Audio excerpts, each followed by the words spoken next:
doing? This is John, and welcome to John's Long Box. I'm here with Ali Sanguis. Did I say that correctly? Sure.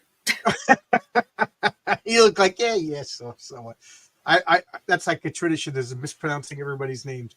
All right. So just a little background information. I always treat every video as if it's somebody's first time. So I met Ali. If talking through the internet can be considered meeting, I saw you would do a live stream with Renee and her name I'm gonna mangle, but Renee does a Fiendish, and I'm a big fan of Fiendish, so I followed her and I saw you guys talking about writing, and you're working on a novel, right? You're not doing a comic book, if I remember correctly.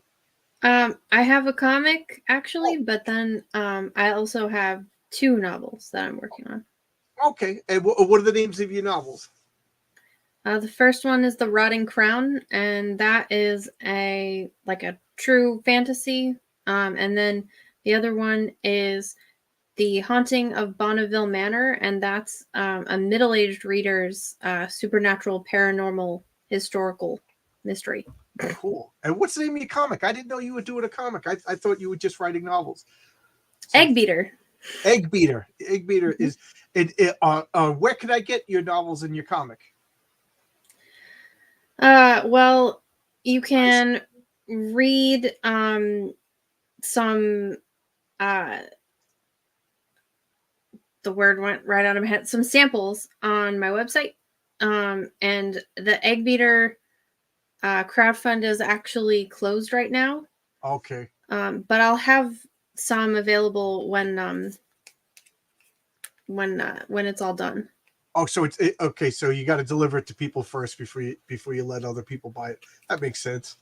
And I just want to acknowledge people in the chat. Says Snafu saying that I'm hot. I assume that they're talking about me, and I assume he's talking that I'm based, and I assume that he's saying that I'm spicy, which I am. And then we got Marcus is our moderator. How you doing, Marcus? And thank you, Marcus, for putting up my Substack. This is supposed to be Ali's hour, but I started a Substack to gather emails for launching my comic pretty soon. And here is your website. Yep. Oh, and this is you. And call me Jed. Sometimes I can't read. And let's see, is anybody else in the chat? Oh, Yang, how you doing, Yang? Good to see you again. Thank you. Okay, so I just want to acknowledge everybody in the chat. So, so you have 2 novels, and both of them. I'm sorry. For now, I have others planned, but that's what's being worked on currently. Oh, cool. Man, I have such respect for people who write novels. I tried a few times. I think I had like the first 3 chapters of several novels somewhere on I think they're on floppy disks to show you how old that they are. And I never finished them. But I've got some stuff on floppy disks too, yeah. Really? You don't look like you're old enough to even know what a floppy disk is anymore. No. I was using floppy disks until like 2012, so I was behind the times. Okay, yeah. You should see this computer that I was using my cell phone for my whole YouTube channel up to about like 6 months ago. I didn't even think about buying a webcam and all the good stuff. I can't use my cell phone for YouTube. Oh, yeah. I'm not a Luddite. Like a Luddite is somebody who doesn't like technology. I'm just stupid, I guess. I'm an electrician by trade, but I don't really know how to use electronic computers and everything. My colorist sent me finished pages, and it took me 45 minutes to figure out how to take them out of the email into their own file. That shows you how literate I am with computers. So we all have to learn. Yeah, we all have to start someplace. So first off, the ruined or the rotting crown. Which what made me want to talk to you is you put up this image of this like submerged crown, and it was like it looked like it was in a swamp. Would you like to tell me about that image? I thought that was so cool. That's when I turned on to you and Renee's talk. That was the image that was on the screen, and I was like, okay, I'm gonna stay and see what's going on.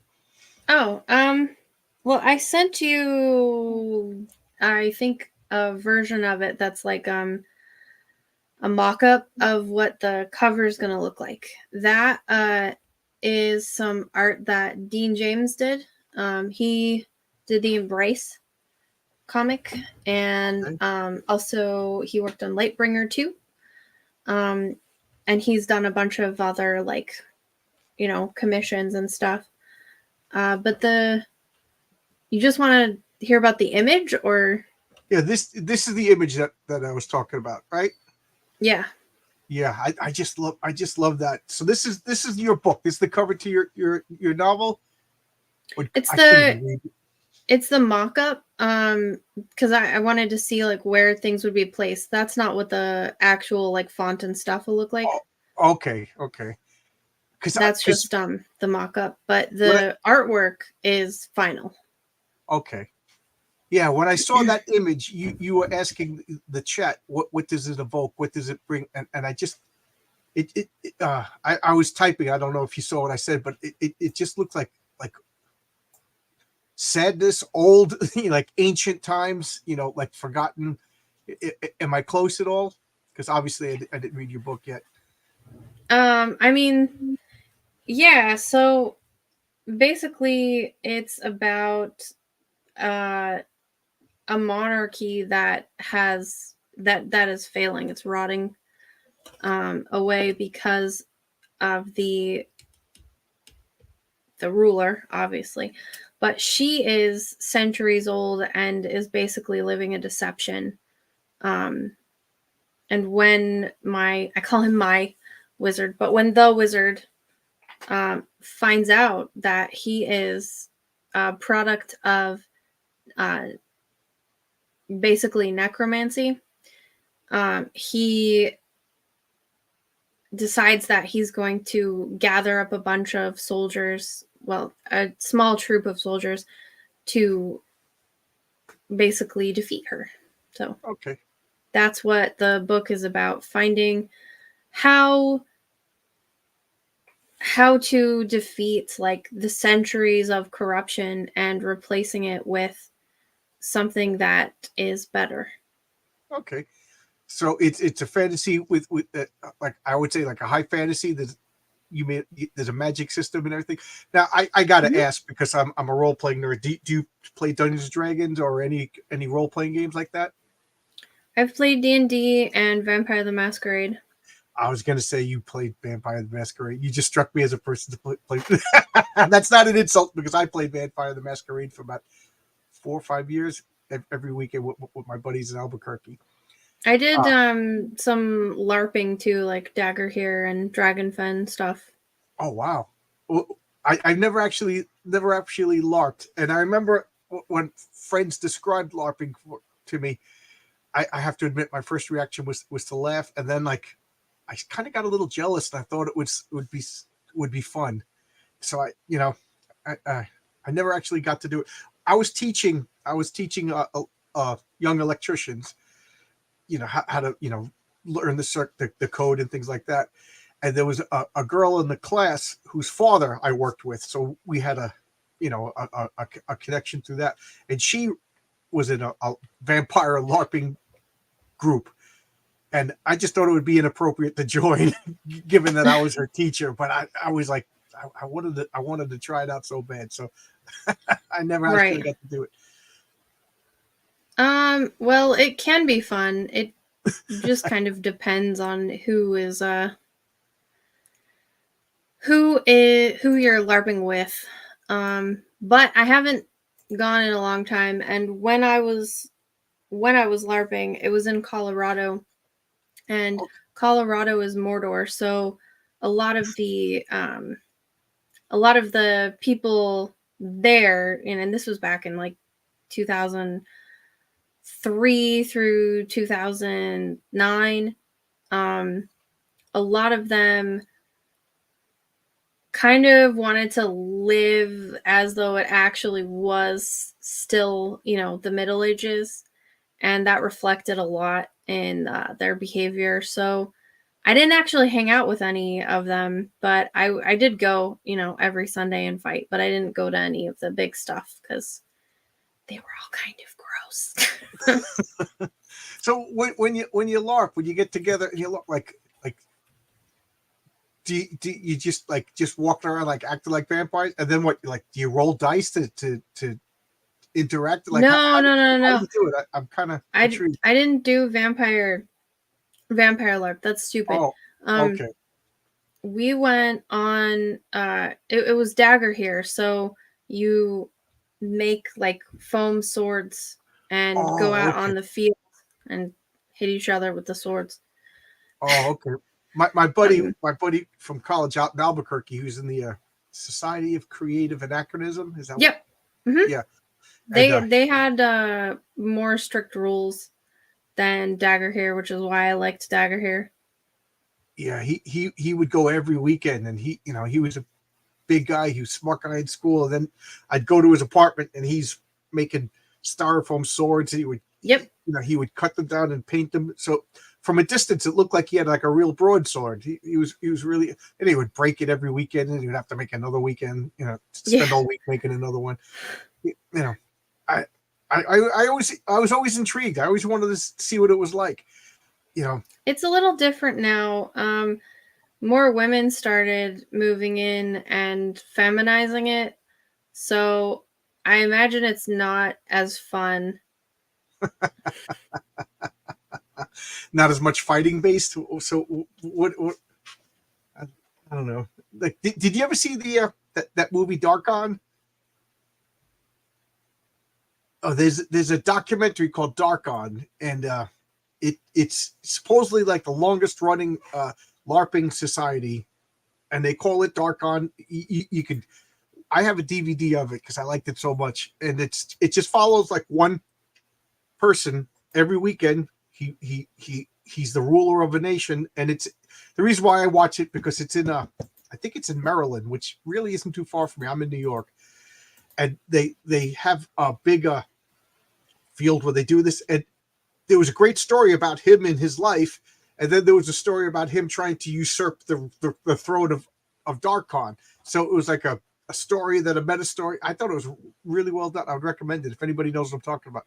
Oh, you brought this back? Okay. So this is it without the trade dress. Yeah, without the mock-up text. So I got to ask, you said this was in Colorado. Where are you now? I'm in Florida. Oh, okay. Okay. Yeah. You can't go back there. Yeah. And this way you can see the details of the crown, because Dean, I really like it. I like the beads all over. Yeah, he did every single one of those. Twice, actually, because he had to do the pencils and then ink. Yeah. It says here, so that's what Irene is doing at the Ren Fair. So I take it you and Irene are friends. You go to Ren? Do you go to Ren Fairs? I used to. I go to Celtic festivals more, because I am a member of my family Scottish clan, and I go and represent them at Celtic festivals. Oh, okay. I've never been to a Ren Fair. They used to have them in Albuquerque all the time, and it was like they have them all the time, so there's no rush. And then I moved, and I never actually went. And they have them upstate New York quite often, actually. And again, I don't know why I'm not going. My friends just went like a couple of weeks ago, but I think it's done for the winter. They can be fun, but they're expensive. It's just like going to a convention. Like, you're gonna want money. Yeah, I could see that. I'd like, I think there was a convention just this weekend that people asking me if I was going to go, right in New York. I didn't go. So I saw this image, and I really liked it. I thought it was just like evocative. Is that the word? Like, I just looked at this, and I could tell there's a lot of story behind this image. So well, that's good. That's what I was hoping for when I commissioned it. Yeah. Oh, Big Apple Con. Yep. Marcus was just filled me in. So the Rotting Crown. So this is a fantasy novel about did you say it was the queen finds out that she's what do you want to say, a victim of necromancy or whatever? No. The wizard who has been in service to the queen finds out that he is the product of necromancy. He's Oh, sort okay, of like a magical Frankenstein's monster. okay. The queen created him um, out of forbidden things. Okay. And you would again, Renee, we're talking about like world building and maps Mm-hmm. and that's what really fascinated me because I'm big into world building to the point where from my comic Heroic Tales, I actually had to stop and realize that I was world building and not telling a story, and I had to stop, throw Yeah. out some scripts and start fresh.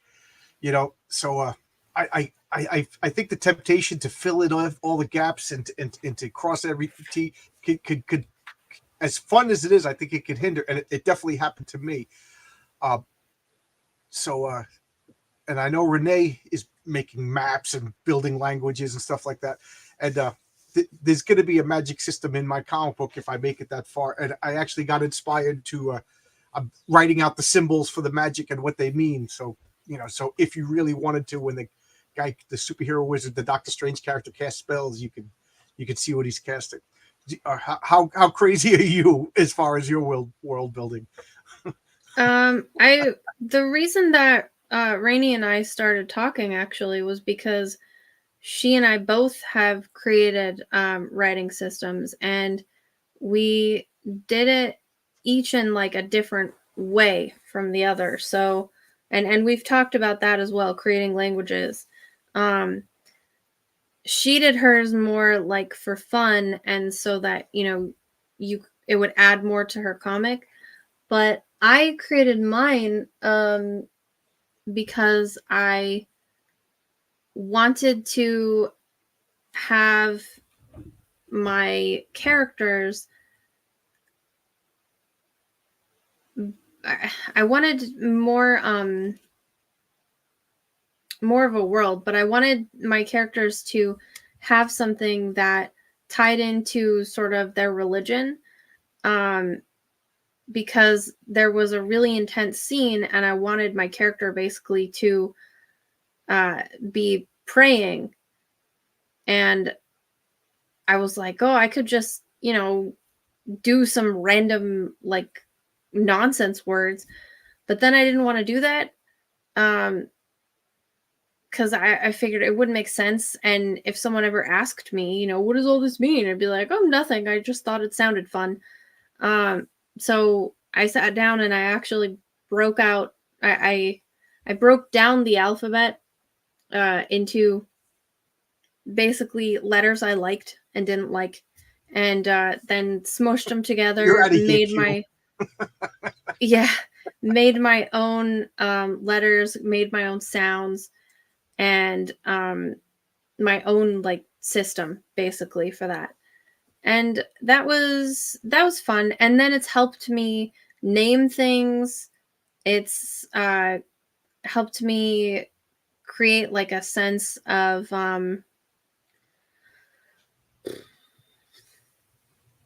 what is the word I want to say? Verisimilitude. Consistency. Yeah, consistent. Consistency over That's what the Tolkien whole did. He story. made up his language, and then he just, if there was a snowy hill, he just called it Snowy Hill in Quenya, and it sounds so cool to us because we don't really know Quenya. Yeah. Like, Westun Hamin Freyon. Yeah. I'm sorry. Westun Hami Freyon. Oh, don't tell me you have Quenya memorized. Not a lot of it, just a little. I'm a Tolkien freak, but no, I have not memorized the languages.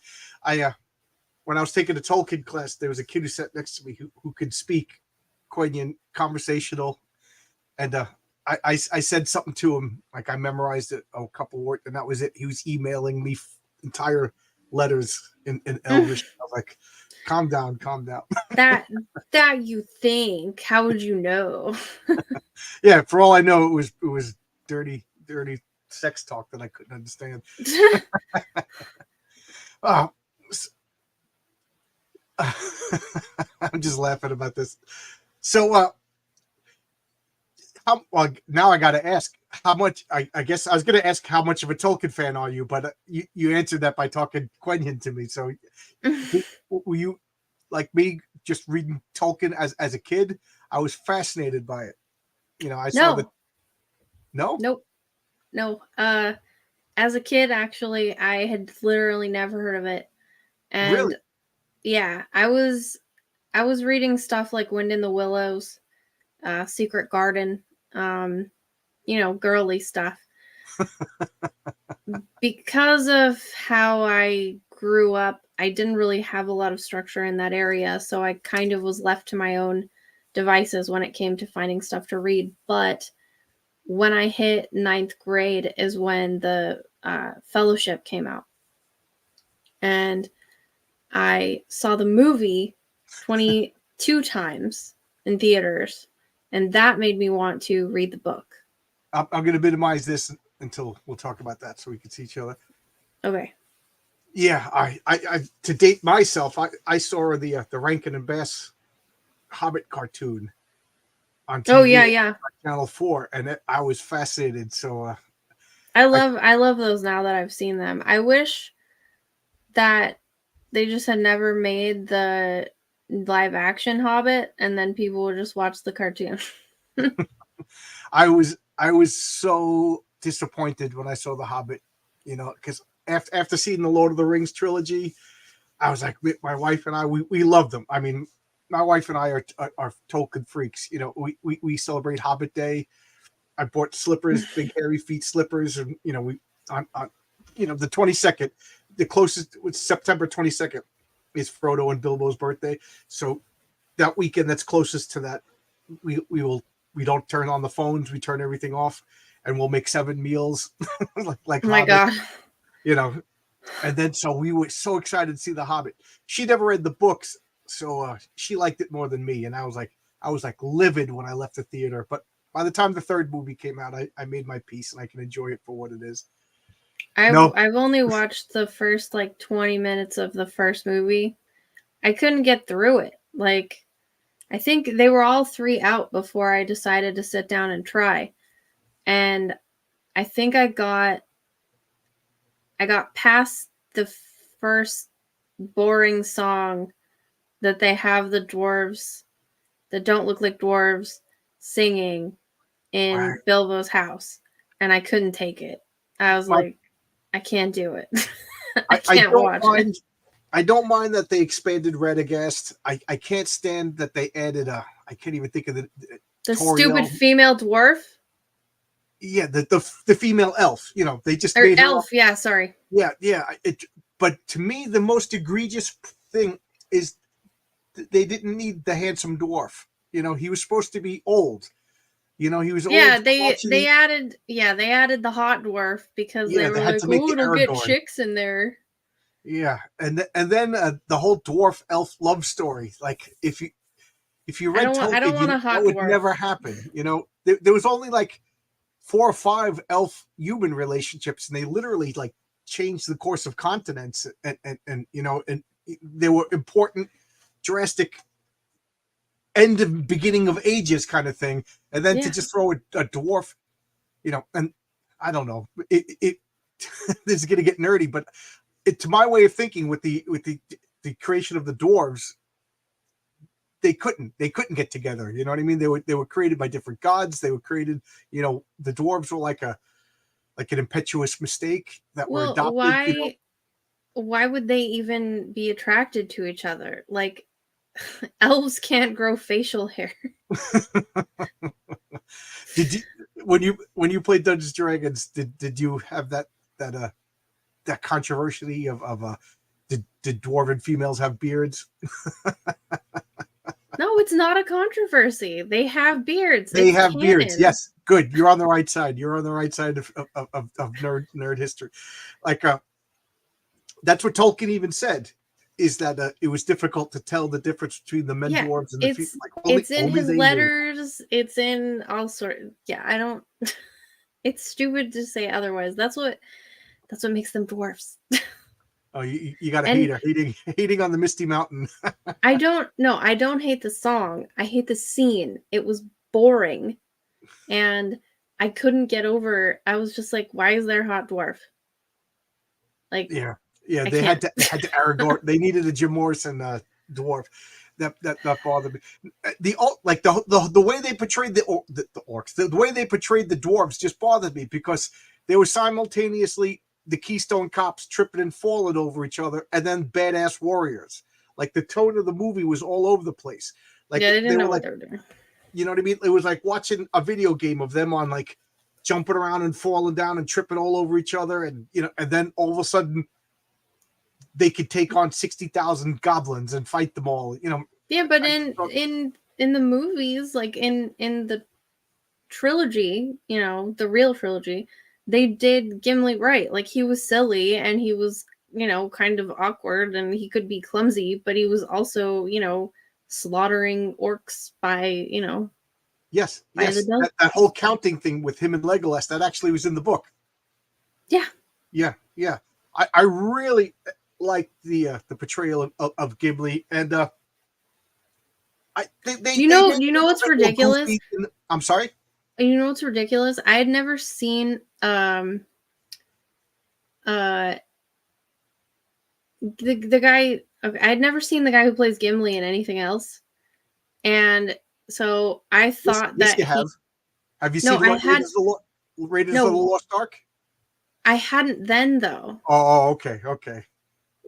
So I thought he was that size. Yeah, yeah. They did it. It's funny when the Lord of the Rings movie came out. My older brother and I went to go see it, and we were just joking the whole way home, like the what do we say now? I guess midget's not a good word to say anymore, but like the whole midget community in Hollywood must have been pissed because they didn't cast any. They must have been like, yes, we're making a Lord of the Rings movie. We're gonna get work. It's gonna last, And then they used trick photography to make hobbits and dwarves. Gandalf was huge, and No, I didn't see any of the Indiana Jones movies till like 2 years ago. Well, I'll tell you, stop at the third. I tried to watch the fourth one, and I think I got 7 minutes in because I saw a little CGI prairie dog, and I couldn't. No, Yeah, I was like, I can't keep watching this. No, the first Indiana Jones movie is flawless. It's a part of American history. It's a part of cinema history. The second movie is flawed, but it's good. And then they righted the course with the third movie. The fourth and the fifth movie. I didn't even see the fifth movie. Neither did I. The fourth movie is just terrible. It's just terrible. Yeah, God. I had no interest in the last two at all. Even though I'm pretty sure the last one was supposed to be, I'm pretty sure I'm the target demographic for the last one, but I don't care. Yeah. I don't want to watch that. I don't. Yeah.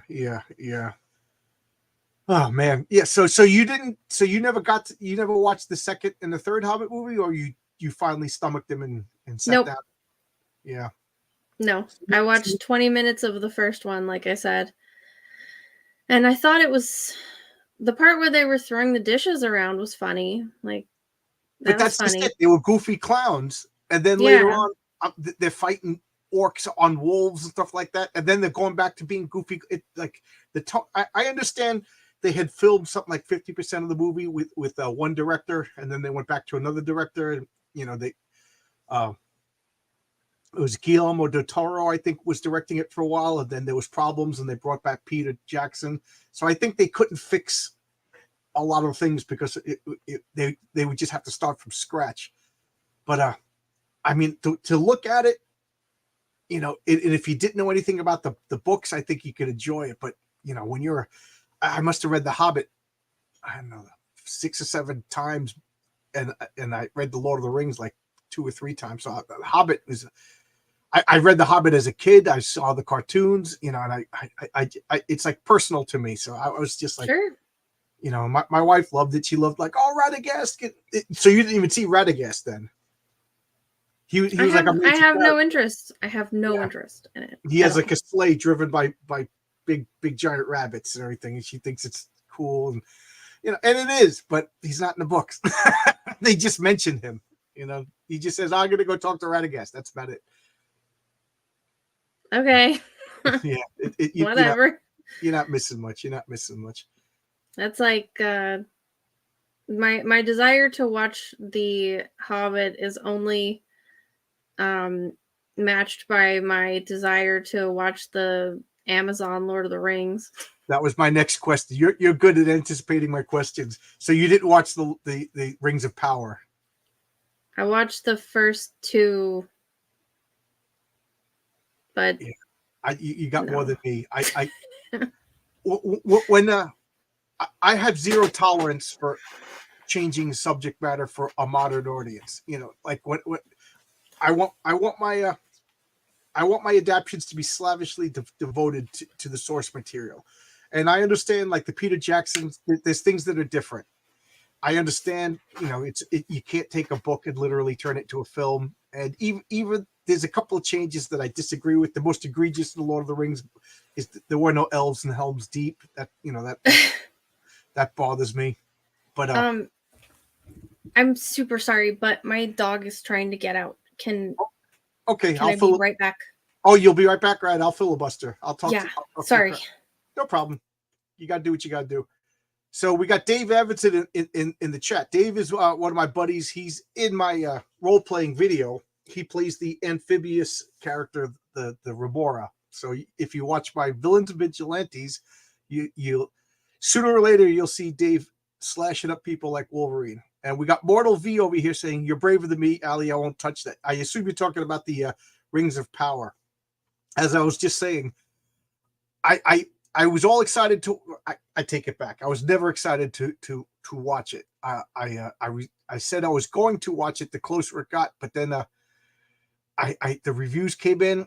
I can never find time to watch TV right away, so it must have been like 2 weeks after it was already launched, and people were bashing it and talking about how, you know, and the Sibyllarian. That's one of the things I read the book a few times, and then I got the audio book. And I listen to it at work when I have like a repetitive job that I could just do and listen to the audiobook. So I don't want to hear the Rings of Power. Yeah, okay, there we go. This is John's dating channel. Rings of Power is an offense to God. Yeah, I don't know how people watch it. And what gets me mad about the Rings of Power is it's going to be people who just turn it on just to watch, and they're not going to read the Lord of the Rings. They're not going to read Tolkien. And then they're going to think that's the way it is. And it just drives me nuts. Why make an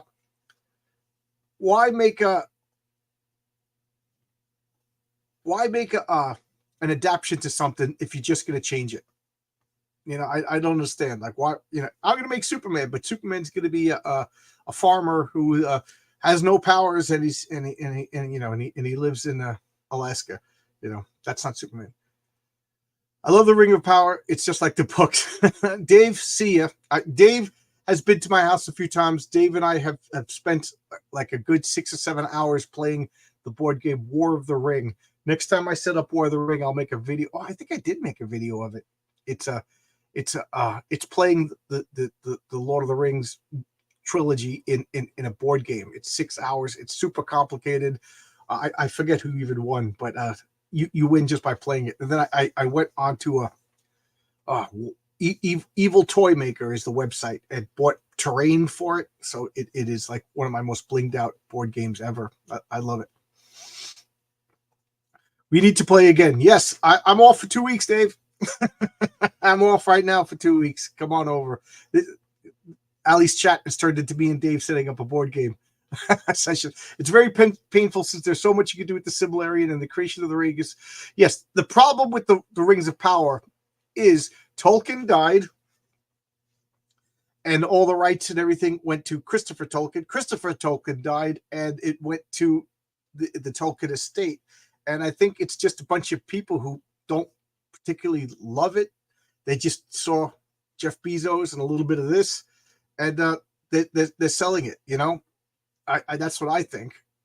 Why not? You know, they didn't create it. It's like you know, Siegel and Schuster's grandkids. Just like, yeah, sure, do whatever you want, Superman. Just pay me. I don't want to work. You know, I I'd like to think I would have the integrity and not do that, but could I? Could it go any other way? Yeah. There's so, and what bothers me about the Rings of Power, it's apparently it's set in the Second Age. It's the story of Westerness. It's set in why can't I think of the name of the freaking country now? Talking about Tolkien and I'm having a brain fart. But it's one of the best stories. It's about how Sauron surrendered and was literally taken captive, and then talked his way up into whispering in the ear of the king and becoming the advisor. Oh, it's such a good story. You don't need a romance story between Galadriel and Sauron. That is just ridiculous. Did you hear about that? What? In the Rings of Power. And sorry, I didn't want my dog to go inside. Yeah, that's Numenor. Yeah, I don't know why I spaced out on the word Numenor.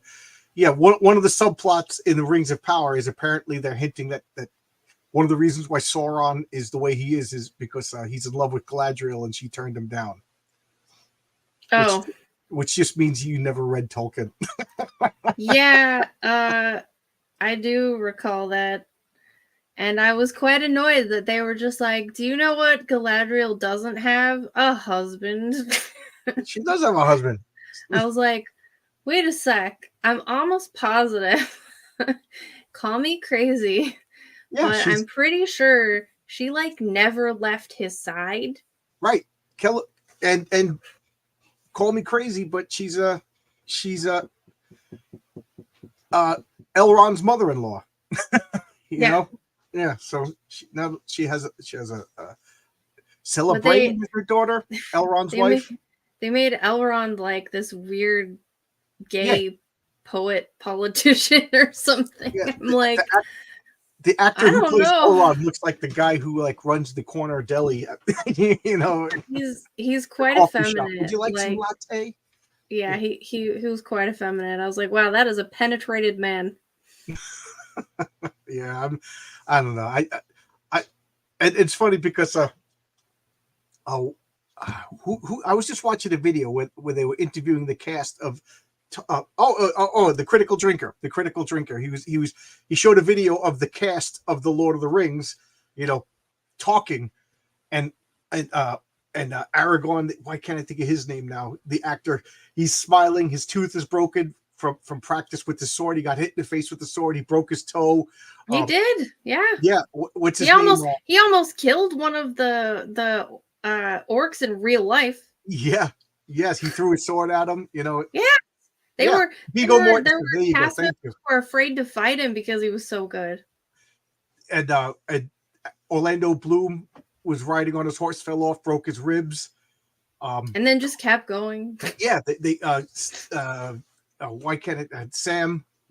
Sam cut his whole foot open. Yeah, Sean Astin cut his foot. Yes. And then they cut to the Rings of Power, and they're sitting around talking about how diverse the cast is.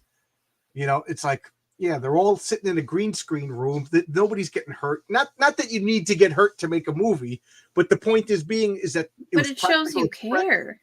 Yeah, these guys were taking it seriously. They said the Viggo Mortensen he carried his sword with him. He put it by his bed, even when he wasn't on camera, because he was trying to put his head at becoming Aragorn. Yeah, he talked to the costumers and learned how to repair his own costume so that it would look like, he said, well, he would be repairing his own costume in the wild because he was alone and he would have to. Well, he wouldn't call it a costume, obviously, but they put care into that. He bought the horse because he trained with it for so long that he developed an emotional attachment.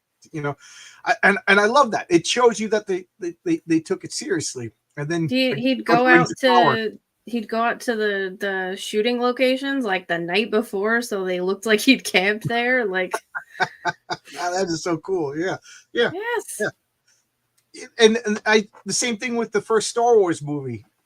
They said that the R2-D2 remote, they had like little pneumatic hoses to move it around. It was falling down and breaking and sparking. Guys were getting shocks from it. It was going and then tripping over rocks, and the sets were breaking. They would film a scene and then like something would fall over and they would have to, and then you look at the new Star Wars movies and they're just in front of a green screen and there's no gravity to anything. It doesn't look real. Like I'm a big fan of art through adversary. My comic book should be the best comic in the world because everything's going wrong.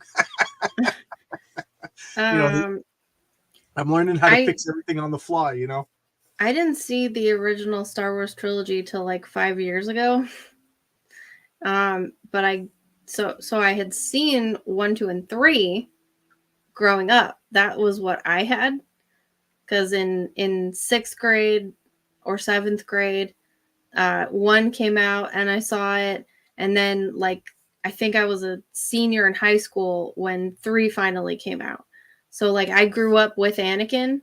So I have a different like attachment to him than most of the people who grew up with the original trilogy.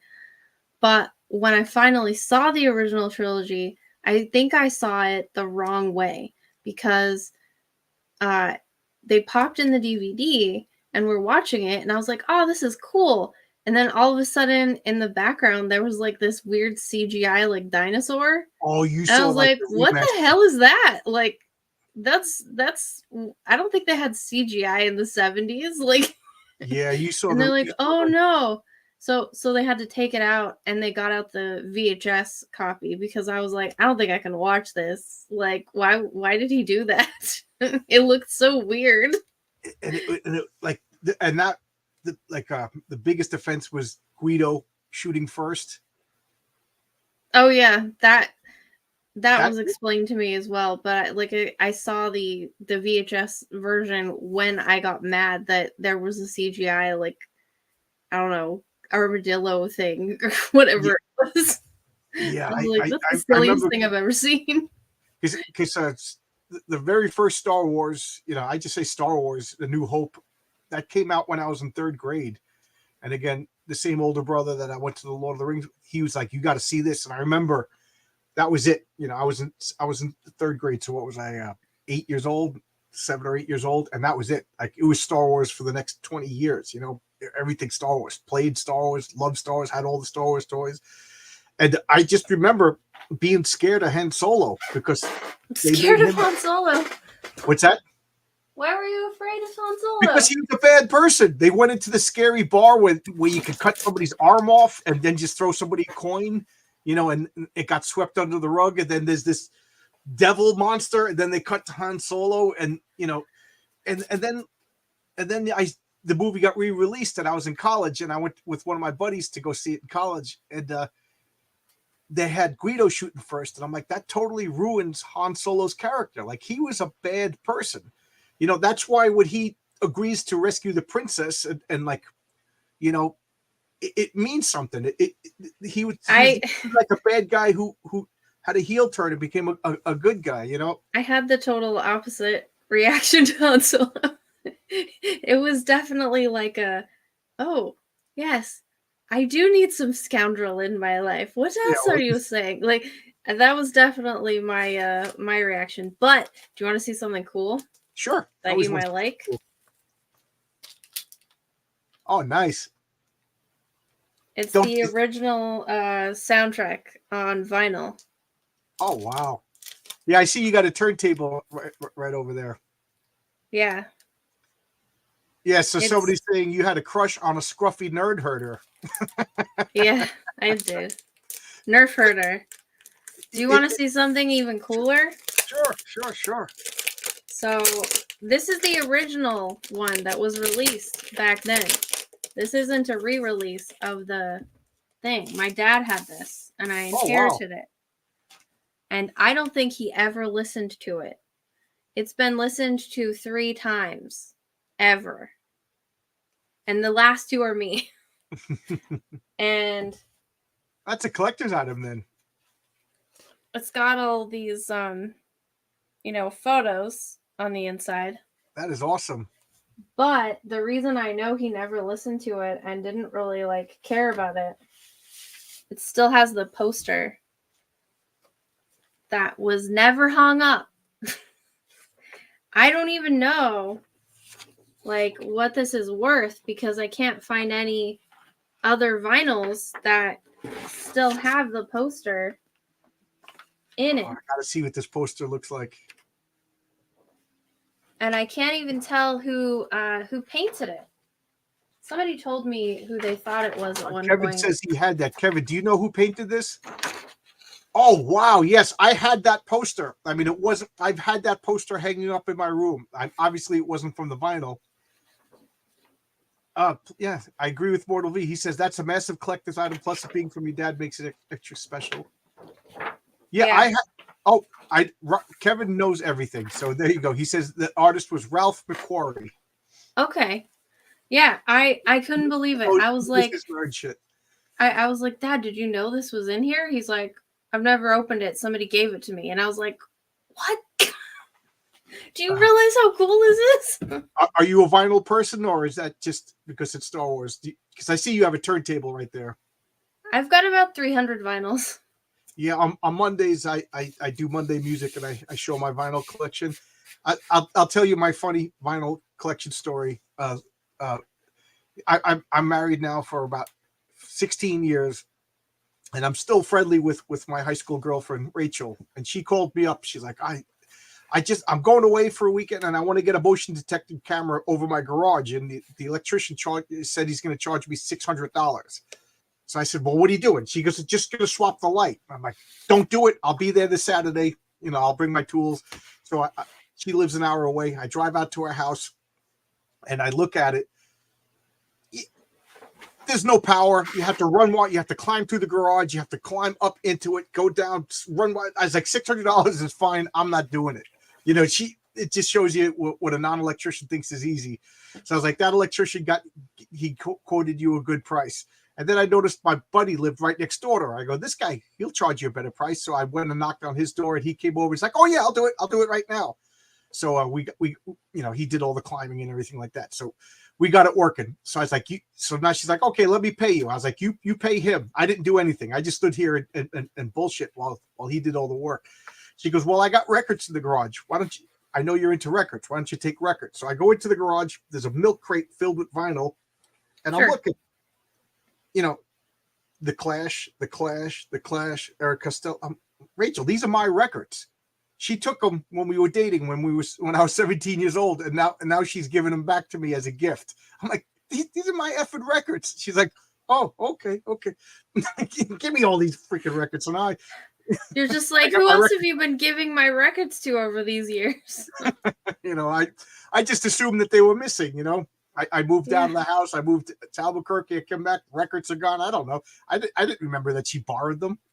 How many people borrow your records and CDs and they never come back? Elvis Costello. I was named after his song Allison. Oh, okay, that's a great song. No, I hate that song. Yeah. That song sucks. No. It sounds like he's burping when he says my name. I hate that song. And it's about a woman who's cheating. Song, Michelle, that's horrible. And my wife is named Eleanor, and she hates Eleanor Rigby. Well, my parents were like, we just liked how he said it. I was like, really? Thanks a lot. But yeah, the insert has all these cool notes about every single song. But also the best part is where it says George Lucas, right? He's saying, I came to realize that since the demise of the Western, there hasn't been much in the mythological fantasy genre available to the film audience. So instead of making Isn't It Terrible What's Happening to Mankind movies, which is how I began, I decided that I'd try to fill that gap. I'd make a film so rooted in imagination that the grimness of everyday life would not follow the audience into the theater. In other words, for 2 hours, they could forget. Yep. And I was like, so escapism. So it wasn't always about all this crap from the new one, the stupid Raylo one. Yeah. Oh. I was like, weird. I've got the proof right here, kids. Yep. So again, you always anticipate my question. So how disappointed were you in the sequels? Well, I liked the first one. But like not in the same way. I was like this is intriguing, you know. I like the idea of a stormtrooper who's like defying his programming or whatever. That's intriguing. That I liked. And then And that was about it. and then that was it. And then, well, I also I was kind of like, all right, this guy's shirtless. I guess that's cool. Like, that's for me, I guess. Like, I'm not sure why it's in Star Wars, but okay. And then the second one and the third one came out, and I was like, why? Yeah, I This saw could have been so cool. And especially like a shot remake of the first movie. You know, they land on the desert planet. The robot has the plans. They blow up a Death Star. I was like, I've seen this movie already. You know, it just. But this time it's with a girl. Yeah. You know, and I hate it. And then I saw the second movie, and then I never saw the last one. I don't even remember what the last movie's name is. So I'm done with Star Wars. I haven't watched The Mandalorian. Like, that's the way I am. Like, I break up with a girlfriend. I'm not calling her anymore. Maybe I'll fix her lights and she'll give me records, but that's the exception. But like Marvel and DC, 2015, I just stopped. I don't go back to Marvel. I don't go back to DC. Star Wars, the second of the sequels, I was done. I'm not going back. And I'm not going to watch Mandalorian. I don't watch any of the TV shows. I just have my memories of Star Wars, trying to keep them untainted by modern audiences and all this nonsense. Yeah, there's no point really. Like watching the new ones, there's no point. And even I never read a single Marvel comic in my life. So I didn't have an attachment or any sort of I guess I didn't have anything in the game. Feelings attached to it. I understand that. Yeah. Yeah, I was reading Sandman. Like, that was my comic because that's a girly comic. That's the kind of stuff I read. And then Neil Gaiman ruined that too. So it's like that's one of the things we talked about. I was in the chat when I met you. Is I got the Sandman when it came out. So I 87. I bought it off the shelf. I've been buying it, and during the course of the 75 issues of the Sandman, I was the brokest I've ever been in my life. It was my college years, and then getting a job right after college. But I still got to that comic book store every month to buy Sandman. That it was an important series. Yeah, it was girly, but I liked it at that time. I was a snooty. You were in college. Yeah, I was in college, living out in Albuquerque with my sandals, and my poncho. It's a very collegey book. That's when I found it, is when I was in college, which was 2005. But still. Yeah. So so I was all, and I loved it, and then I couldn't wait. Did you watch the show? No, I'm not watching the show because bad. It's so bad. I'm not watching the show because, and I know people, and I said this to Neil Gaiman. If talking on Twitter is talking to him, who knows if it was assisted or not? But I was like, because Neil Gaiman had said, and you could back me up because I think you had the similar interaction with them, that if people want to see Batman and then you see the TV show and it's a guy in a yellow trench coat with a pet bat, that's not Batman. The fans are very attached to their fan base. The fans are the fans, and you can't mess it up. Right. Yeah, he said that like, I think it was either 8 or 5 months before ruining his own thing. And dude, look. No, I wasn't girly. I was pretentious. There's a difference, Marcus. What is that? Neil Gaiman. Wow. Okay. He signed my arm. I have the death. Wait a minute. Put your arm back. Is that the Fifth Element symbols on your arm too? Yeah. Oh wow. Yeah, he got the Fifth Element. Okay, cool. He signed my arm. He signed my death my huge death special edition thing. Like, I was a huge Neil Gaiman fan. And you know how I know it's him on Twitter and not his assistant? because he actually wrote me back personally when I was like, "That's not death. You can't tell me that's death. Sorry, Right. that's just not death." I said that he called me a racist. Yeah, he called me a racist too, and I was just like, "All right, then fine, fuck you too." Like, I don't have to enjoy it, so I didn't pay for it. I watched it and I ripped it to shreds because it was crap and mostly very boring. I was like, how do you take something as rich as Sandman with all this amazing art? Because a lot of Sandman is this insane artwork.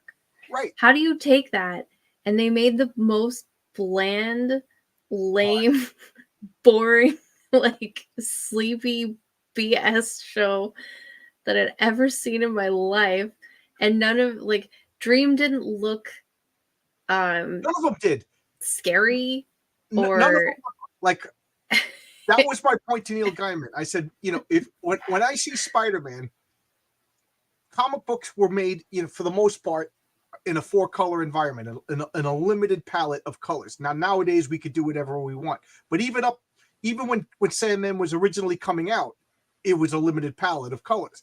So the colors were the Hulk is green and purple.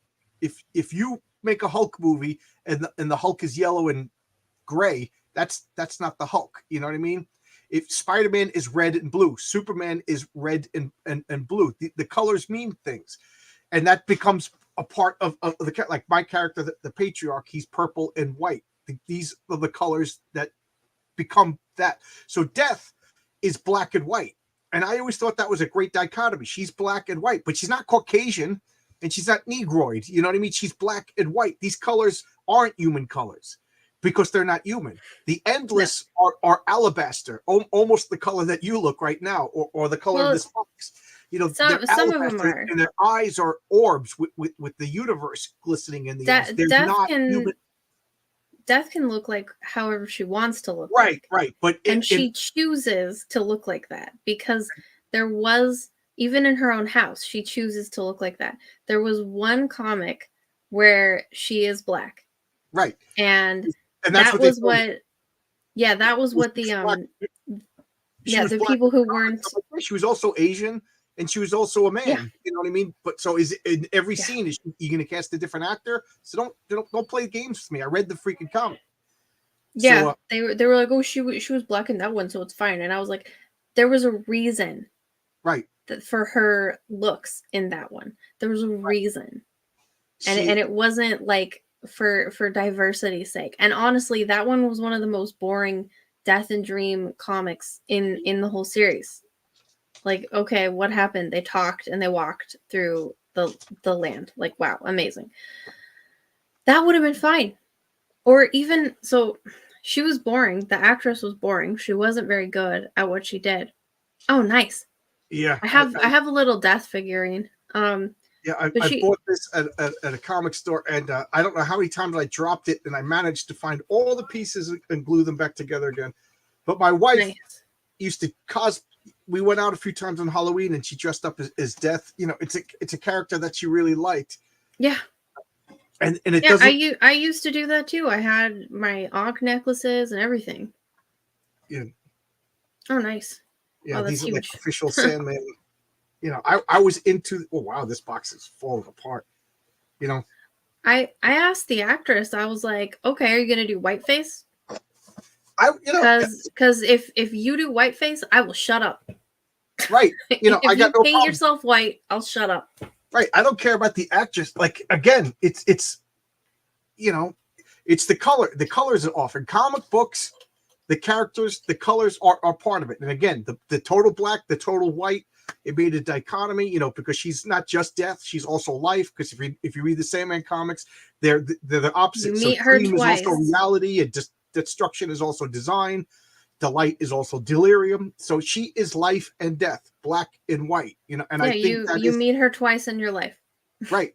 And I thought that was important. And I understand for certain stories she changed her appearance because they're anthropomorphic representations of an abstract concept. You know what I mean? But Yeah, and if they had kept to that for the show, I wouldn't have complained at all because it would right. have been accurate. But And I even wasn't for saying like I hate this woman or anything, because no, if let's face it, if they cast me as Death, I'm jumping to it. I'm going to take the paycheck, and I could take the scorn of the internet for I don't know how much money she's getting an episode. So I don't blame an actress or an actor for taking a role, even doesn't matter how badly miscast they are. well, it wasn't even just Death though. Like they chose basically Edward from Twilight to play Dream, and he wasn't pale. His eyes were just normal human eyes. Right? They did Like it cheap. It looked like. it's really not that hard. Like a YouTuber could do, the eyes, these like My wife cosplayed as Death better than a scary, Netflix character. You know. um, or even uh, Despair. She was just like a chubby cat lady wearing like a sweater. I Right? was She like, had like no, red hair. yeah. I was like, no, she needs to be disgusting. Right. To look at her should make you feel She needs to look like like, she smells. yeah, you need to get somebody from My 600-Pound Life to play her Or because put a fat that's suit what, on, because she's basically naked. Put a fat suit yeah, on and make literally anything other than this like chick I went to high school with who's a cat lady now. Like, what is this? right. And she was just like, "Mer," like, what? What is Yeah. that? The only She's thing, tearing herself with her sigils. You know what I mean? She was, yeah, you know, she should be gross. You should look at her and feel revulsion. yeah, But no, yeah. apparently we can't do that. And then the show was just boring. Like it was really boring. I wouldn't know. I didn't watch. I have zero tolerance. Why adapt something and then change it? And then people are like, well, Neil Gaiman changed it. Neil Gaiman, yeah, but Neil Gaiman, I definitely think he changed it for a little bit of pay, and his pain in the ass wife probably Well, didn't. absolutely. His wife, who is a crazy feminist, turned him into a coin operated boy. Also, I probably at the risk of alienating people, I heard that his father is like the highest ranking Scientologist in England.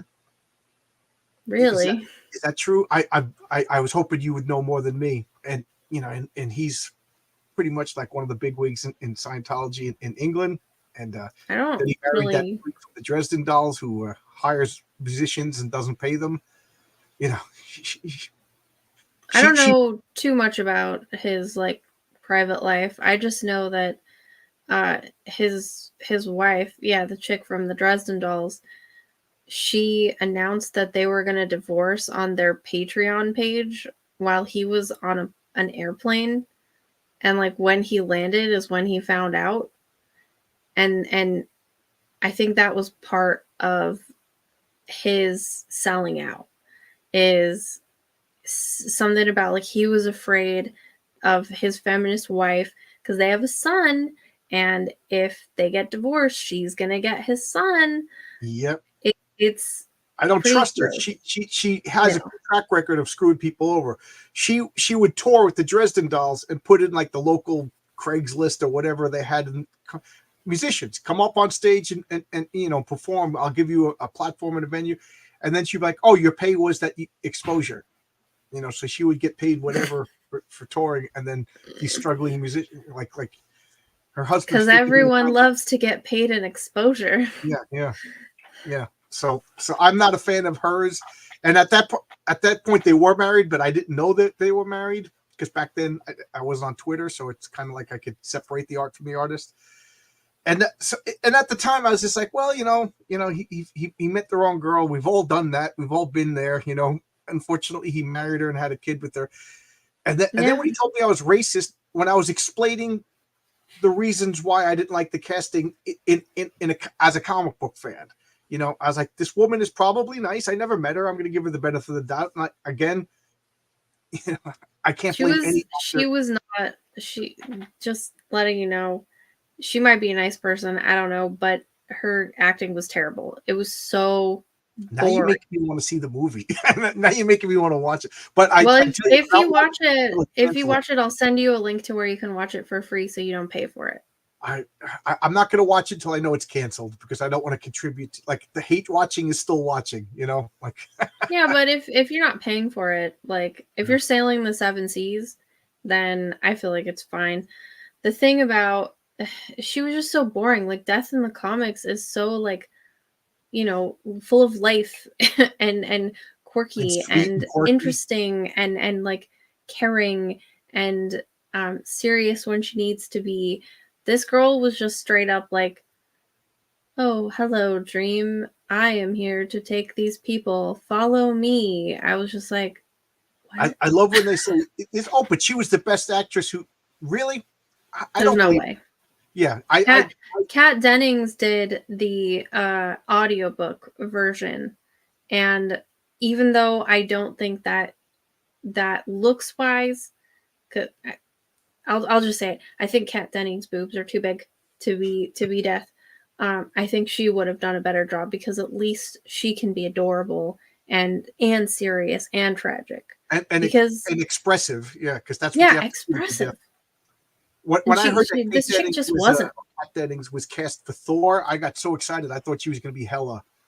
I don't. Again, you said you never read a Marvel, but she looks like Hela from the comics. Although I was Oh, not disappointed in Kate Blanchett. Kate Blanchett just ate up the seat. She was wonderful. yeah. For Death, did you see now I can't think of the actress's name, but did you see Schitt's Creek? No. Oh, the girl who played the girl who ran the Rosebud Motel. Why can't I think of her name? But she would have been perfect. They didn't even need makeup. Just a little bit of white on it. She would have.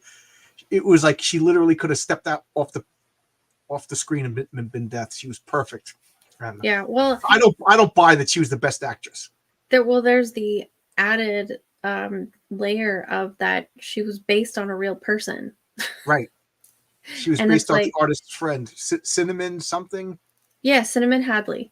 That's it. And I was like, she's dead, so she can't say anything. If she were alive, she probably would have been pressured not to say anything because of woke BS. But the thing is, like, this is based on a real person, and what you're saying, and she was really proud of that. Like, she thought that was super cool. And I was like, basically, what you're doing, Neil, which I spell Kneel now.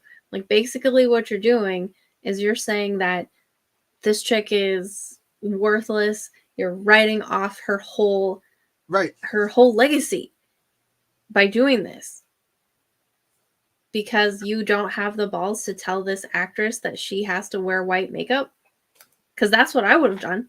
I would have said, all right, this chick is the best actress, so she's wearing white costume makeup. It's not white face. No, it's alabaster. That's how you get around it. You say she's wearing alabaster makeup, right? Nobody could argue with alabaster. She's wearing a costume. And Right. I've seen cosplayers, even Caucasian ones, who paint themselves because it's pure white. It's not like white skin. Right. Then the humans don't look like that. Oh. Yeah. I'm still here. I just have to shut my door because it opened. Okay. I thought the woke mob got you already. I was gonna say, damn, that's quick. Nah. Did you ever see? You can only be canceled if you let yourself be canceled. And honestly, like every time someone gets canceled, they seem to make a whole bunch of money. So I welcome the canceling because I could use the cash. Cancel me, please. Yeah, Cancel please. Me, please. Heroic Tales will be on Fund My Comic in 2 months. Right? Yeah. Did Second you see Chance Egg Beater Kickstarter soon. Yeah, there you go. Did you see Community when why can't I think of that actor's? I can't remember names today. He dresses up as a drow elf in the black makeup. No. The show Community. I love that show. The first couple seasons was awesome, and they played Dungeons and Dragons, and the Asian character Ken Jeong, I think his name is. I forget. He was the guy who jumped out naked in the trunk in the Hangover, but he dressed. Oh, that guy. Yeah, he dressed in full black and he put a white wig on and he was a drow elf. You Nice.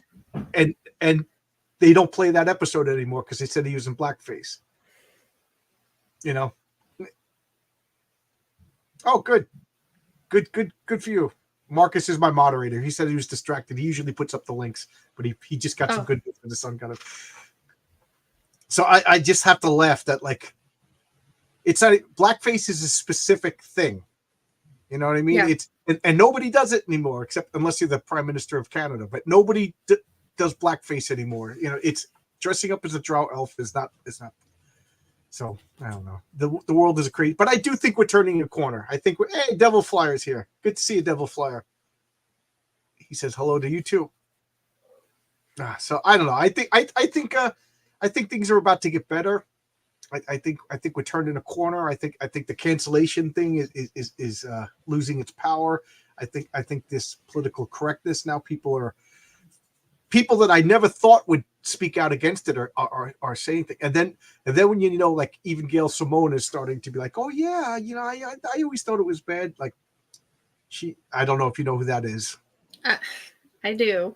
Okay. But I don't believe a single word that. Oh no, says. no! I'm with you. I just think she's a snake that knows like which way the wind is blowing. So she's like, oh, I was always against it. I wouldn't trust her as.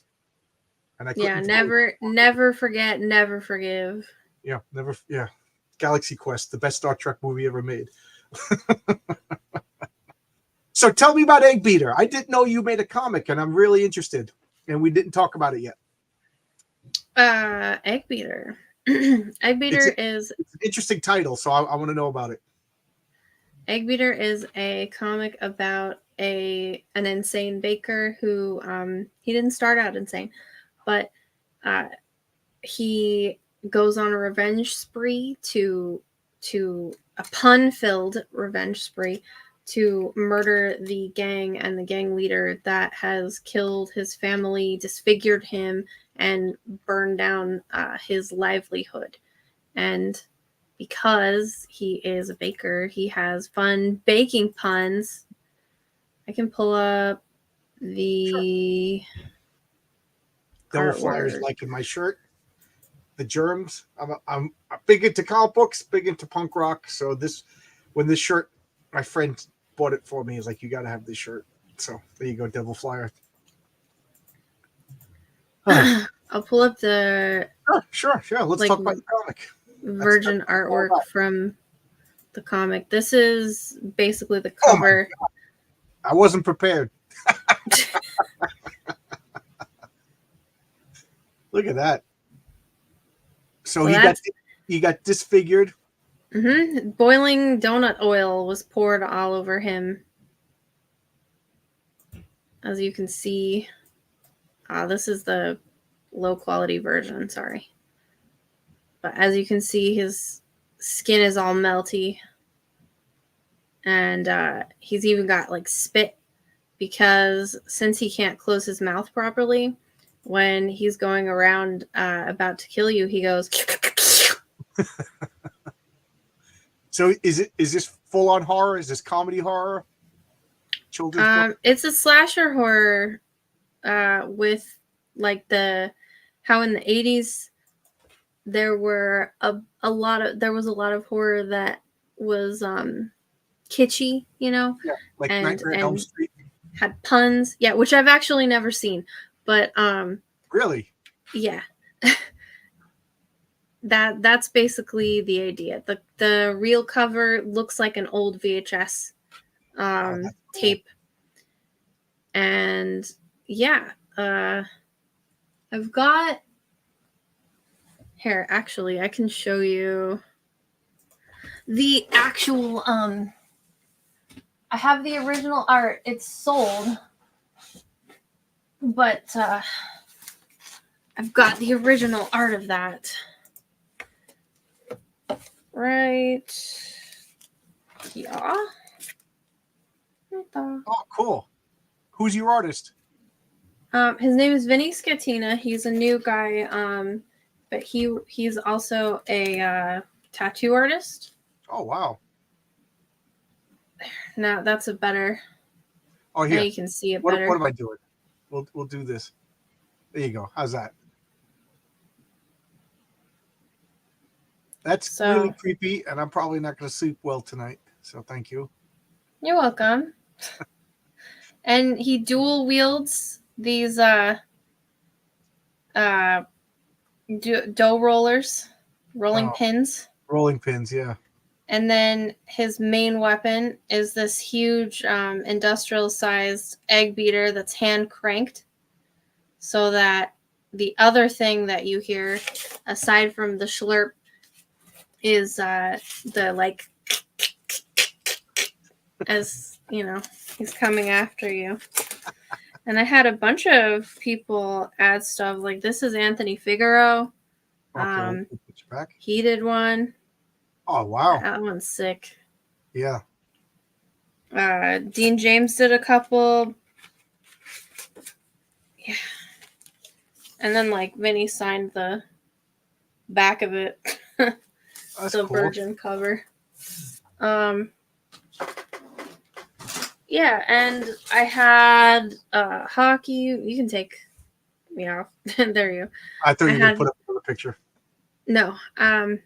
I had hockey do trading cards, and I've got rolling pins. I even made. Wow, you. I don't know where it is right now, but I made a stained glass of him, and I called him Saint Eric the Beater. I've got aprons, and I'm hand wood burning some cross pins onto like spoons and stuff. Let me see. I can get out some more art for it. That is cool. That is cool. Pull it up. So is the comic done? Is it going to be another issue? It's a one-off, and it is not done yet. We're 12 pages in. Oh, so the campaign is done, but you didn't deliver yet. Okay, I misunderstood. Right. Okay, and then are you going to overproduce some so people who could pick it up later? Yeah. Cool. Yeah. See, that's and I'm gonna end up having to do a Kickstarter, I think, too. So there's one of the trading cards. Oh my god. Are you a horror fan? Yeah. Yeah. This one's called Scrambled Brains, and you could only get this one. Yeah, you could only get this one if you signed up for the email list. And I had, I think, 220 some people sign up for the email list, which I'm told is pretty good. Nothing to sneeze at. Yeah, I just started my email list yesterday, and I think I got like 7 people. So that's nice. a good idea. Maybe I'll offer like a card or something, a little bit of a reward for signing up. It does help. Let's see. I'll show you also the Dean James one is a magnet.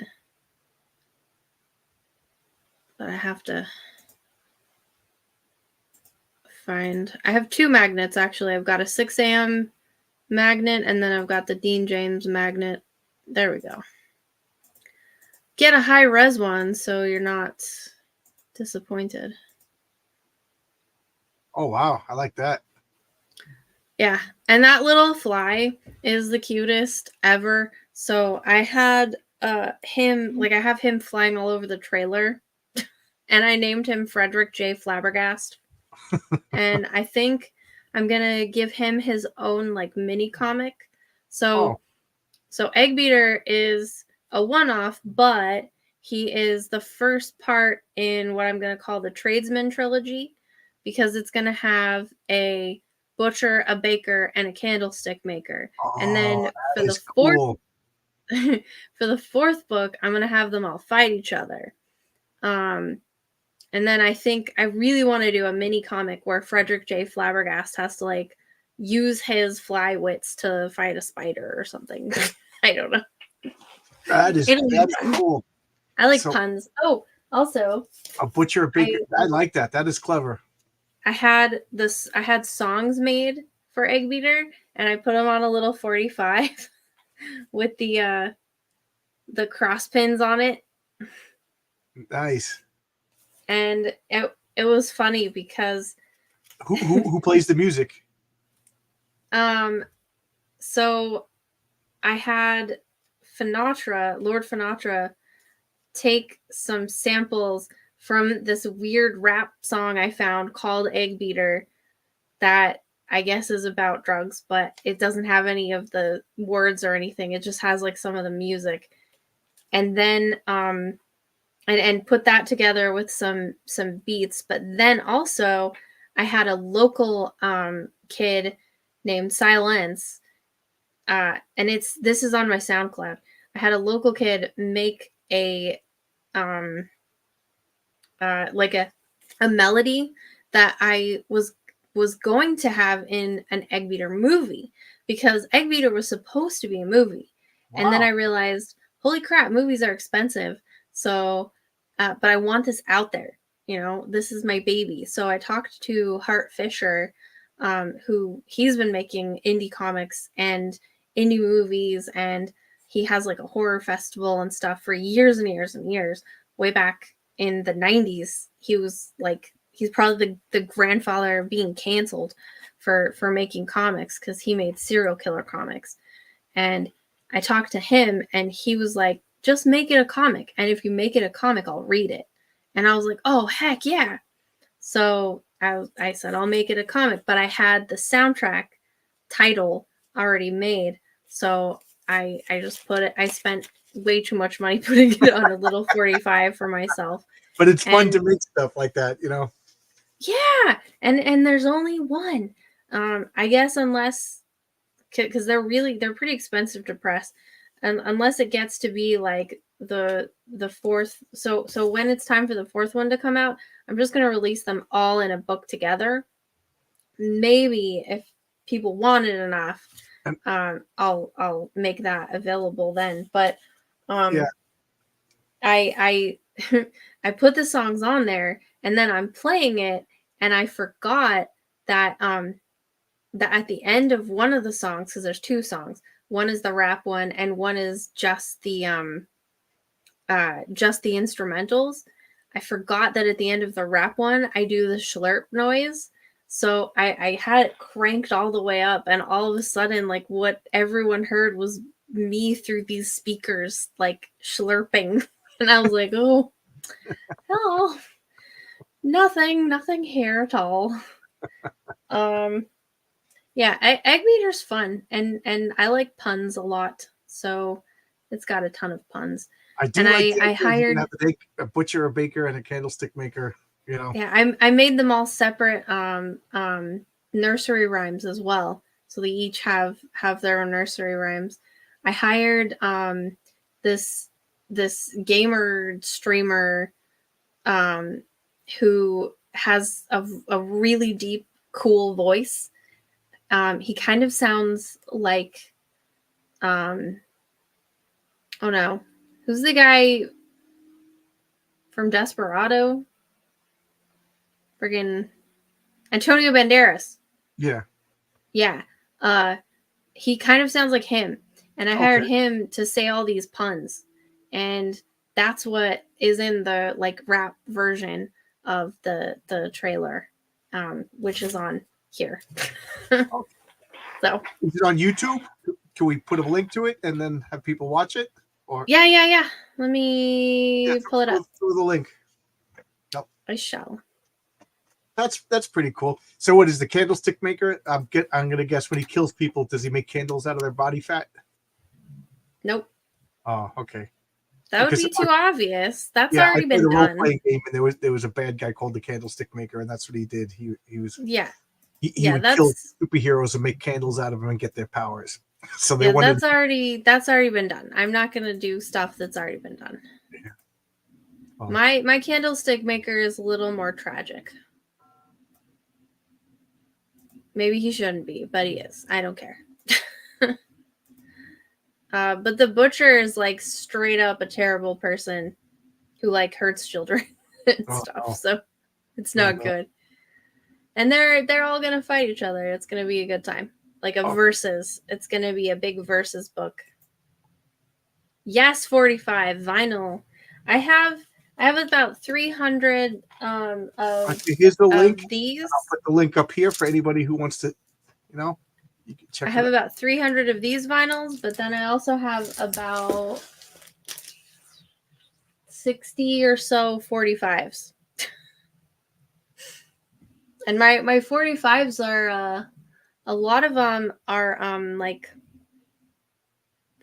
like B-sides and stuff from the early 90s and late 80s when some bands were still making releases on vinyl for radio shows.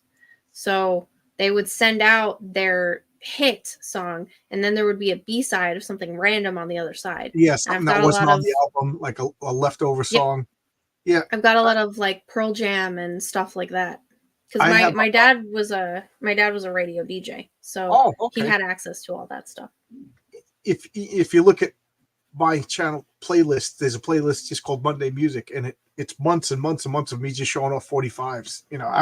As much as I'm into comics and board games, I used to be into collected music, and as much as I still like music and I still listen to my old stuff, it's kind of hard to keep up with bands, when you got a real job and you can't go out and see every night like I used to. I've got a whole thing where I play my records and I like film playing the records on my turntable, and I turn them up really loud because I think that it's a totally different experience listening to vinyl. It's Oh yes, all its own. And I know I sound like a hipster, and I would have, before I had my own vinyl collection, I would have probably been like, "Oh, you're such a hipster." But it's completely different. You're almost compelled to listen to an entire album, whereas now it's a commitment, is the way my friend said. You're putting on the album, and you got to put the needle down, and I don't know. I guess I'm an old timer, but I love that little hiss and pop of yep. And you're then, kind of it's forced almost to like pay I just attention. I look at the record and I just contemplate the music. Yeah. But when I put You're on forced to pay attention. God forbid Pandora, I'm doing other stuff. I'm cleaning, I'm reading comic books, I'm doing stuff. But when I put on a record, that means it's time to listen to music, and I'll just sit in my chair. And I remember my buddy bands. we would go and we'd buy records, and we would just sit, and put on music. He would lay down on the couch, and I would just sit in the chair, and we would just be quiet, listening to the vinyl. And there's bands where I didn't have much of an interest in them, and then I because I inherited my dad's collection, and I would throw one on, and I just kind of give it a try, and I was like, wow, it's like hearing them for the first time, and I have a new appreciation, or even for stuff that I've heard over and over again. It's so much more dynamic, and then as opposed to when you pick and choose a bunch of songs, and you're just listening to one song and you put them on a playlist of a bunch of different songs. When you're kind of forced to listen to how the artists have put them in order, and Right. and any little things like that are in between the songs, it's totally different, and you get a whole new appreciation for just music in general. Like, I have all of Typo Negatives, I have all of their vinyls, and like you can hear Peter Steele breathing. It's insane. And you can, or I've got some Nine Inch Nails, and you can actually like feel every very specific, purposeful thing that they make, like Well, at any like the little tone of the voice. room that they were recording in sometimes. Yeah, And that yeah. stuff, when they re-released a lot of music on CD and digital formats, they cleaned a lot of that stuff out. Yeah. So and again, me and you probably sound like terrible hipsters right now, but but it's the truth. You could I could put on some record, and you could almost hear like a pencil drop, or something, that's cleaned out of the CD. And again, I'm going to say CD because I have to have physical copies of my music. And now I'm Oh, hearing absolutely. like Amazon is deleting stuff and Spotify is deleting stuff. My wife upstairs has a big shelf with all of her favorite movies. Yep, So I've got tons of DVDs. I've got all my CDs still. Like, there's no way that I never understood digital media in the first place. I never got on board that because I want a comic book in my hand. You know what I mean? yeah, well, it doesn't feel like I own anything Right. if It I'm doesn't feel real. purchasing a digital file. Like, what do I even own? I turn off my computer and it's gone. I lose electricity and it's gone. I don't have the internet and my thing is gone. Like, my money just flew into the air. I don't Yeah, get it. I agree with you. Right now, I'm also, you can see behind me, I'm into board games. So like, I love to host people over, and I'll have a group of people over. We'll sit around my table. We'll get a pizza. I'll make chili or whatever. And we'll play a board game. But now, well, not now, like during COVID, all of these like board game simulator apps became popular. There's board game simulator. There's I forget another, Oh and people yeah. play on Zoom playing board games. On And I couldn't on sleep. my friend's like PS2, I think she had Monopoly. Yeah, and And you I could was like, why are we playing Monopoly when it's like over there? right. Yeah, I don't like it. Uh, I play role playing games. I still host role playing games. Like I said, every Thursday for the next couple of weeks, I'm going to put up a new segment of my role play. My buddies, we sit. Dave was just in this chat earlier. He sits right to my right, and we talk. We get a piece of pizza. We get a bunch of pizzas because we're all disgusting men. We get a bunch of pizzas. We sit and eat them. A couple of beers, a couple of sodas, and we're laughing and joking, and it's fun. I tried to do it over Zoom, and I didn't want to nope out in the middle of a story, but I had no interest in continuing, so I waited until the story was done, and then I told the guy, yeah, it's not my thing. I don't want to do it anymore.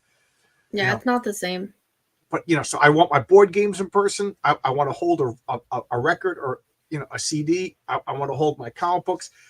Since I started doing this channel, a lot of people have been sending PDFs of their comics, which I appreciate, and thank you guys for doing it. But I'm not going to read it. I'm sorry. I'm not going to sit here on my phone or my computer screen and read your comics. And I'm not asking you to mail me your comics either. I don't want anything for free. But Yeah. it's just, I don't know. And now I think I did the right thing because I'm hearing video games are being deleted, that games people have been paid for, And I movies. told people that it could happen. I was like, if they don't, if it gets crazy, if a company doesn't like you or like something you say on their forums, they'll ban you. They'll delete all their stuff. And I told people that 10 years ago, and then they started doing it. And I was like, weird. Yeah, what's his name? I can't think of the guy's name now, but he was into Magic the Gathering, and he played online, and he spent a fortune on digital card, which I don't understand. But then again, and he said something that somebody didn't like, and they deleted his card collection that he paid for. So that I want physical money. I want cash in my wallet. Because look what they did to the Canadian truckers. They turned off Yes. the It's and so I agree with bad. that. Digital backups are nice, but physical ownership is important. Like, I'm struggling when I make my comic. I don't even want to offer a PDF because I'm trying to recapture comic books of my youth, and the comic books of my youth weren't on PDF. But people are saying it's throwing away money because there's going to be people in other countries that it's cheaper just to get a PDF. I don't know. I'm struggling with that. Yeah, and I've been told that some people feel like if you send out a PDF of your comic, it lowers the value of the comic. I could agree with that. I don't And then know. it's like, well, how much do I charge for this? Like, what even is this? Yeah. I don't know. I want people to sit down and look at the paper and and see the page turn, and but I think people that watch my channel are understand me and what I want to do. But I could see other people that are younger than me, like, yeah, PDF is fine, whatever. I'm not. I'm just talking for me. So we've been talking for an hour and a half now, and I managed to hijack it and talk about my stuff like I normally do. I apologize for that. Is there anything that you wanted to talk about that I in my ramblings in old age forgot to bring up? No, I was just kind of here at your mercy, like whatever you wanted to talk I'm about. I'm I'm a just and merciful host on my YouTube channel. So I'm glad we talked. I really enjoyed this. I was hoping we'd talk more about world building. Maybe next time you come back, we'll talk about world building. It's just Oh something. yeah, sure. Yeah, we kind of touched on it, but I drank so much coffee and I'm like, woo, woo, woo, can't focus. So Well, and Rainy and I have our show this Friday again. It's every other Friday, and our next one is on Friday the 22nd. So, okay, what time?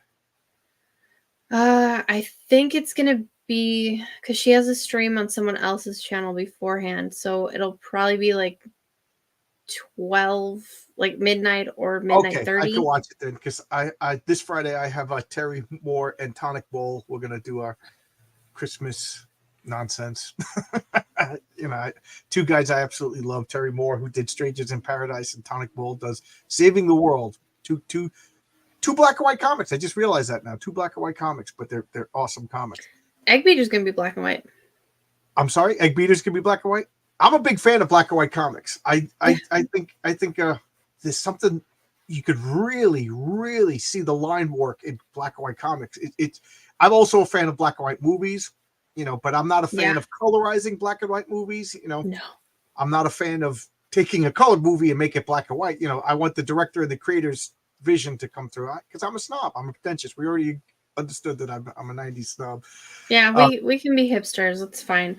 Yeah, Egg Beater's gonna be black and white. And very specifically, I told him, I was like, we're gonna do like a Sin City, kind of Crow feel. And he was like, well, I want to do. He really liked the idea of doing the Sin City feel where it's like the blood is white, So. Oh, that is cool. That is cool. Okay, so it's going to be a trilogy. I want to see the links. It's hard to keep up with everything, so I missed Egg Beater originally. But you're going to offer it for a second chance, you think? Yeah, I think I am. Okay, good. Because it's going to be a trilogy. I got to get all three original floppy comics. I can't. Well, technically it'll be 4, but the 4th one is going to be in the like compendium. It's not going to be that big, but we'll probably end up being like that big, where it'll have all the books and the little mini comic. Okay, cool. Well, thank you for coming on. I appreciate it. Thanks, Marcus, for being my moderator. You were good with the links. Thank you. And thank you for having me on. Oh yeah, come back where you want. And you're going to be live midnight this Friday, Eastern Standard Time, with Renee talking about more world buildings. And I would love to have you back because I touched about talking about world building, and then I got distracted because I'm easy that way.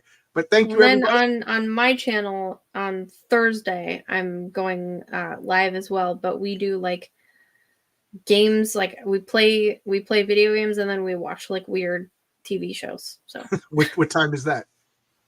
That's at 11 on Thursdays, 11 Eastern time. You're a night bird, huh? Yeah. I'm on vacation, so I'll be able to catch it this week. But normally I wake up at 4 a.m. It's the worst. It's just the worst. I have to be in bed by like 9:30 most nights. But I don't think I've been up at 4 a.m. for years. Yeah. Unless I have stayed up all night. Yep. I'm naturally a night owl. When I retire, I'm probably going to go to bed when the sun comes up. That's my natural way of life. My father used to call me a vampire, but even as a kid, that was me. I was the kid that read under the sheets because I just didn't go to sleep. Yeah. Yep. But thank you. Thanks a lot. This is a lot of fun, and I can't believe an hour and a half went by. This was a pleasure. I really enjoyed the talk, and I would love for you to come back and we'll talk more about. But again, world building. That was going to be my topic, but I am a scatterbrain. But thank you, everybody. We talked about so many other things. I know. I enjoyed our talk. I really enjoyed the Neil Gaiman. It's so good to have backup, somebody in my corner, because I was I'm not gonna lie, it hurt my feelings because I'm trying. That Sandman comic was a very important comic to me, and when I saw that it was different than the comic, and I was like, oh, Neil understands. He did that whole Batman in the trench coat thing, and then he calls me a racist. I'm like, well, I'm never watching your effing show now because you know what I mean. Yeah. I And may he be an and asshole, he but I'm not was an like, asshole who's going to go where they're not wanted. You know.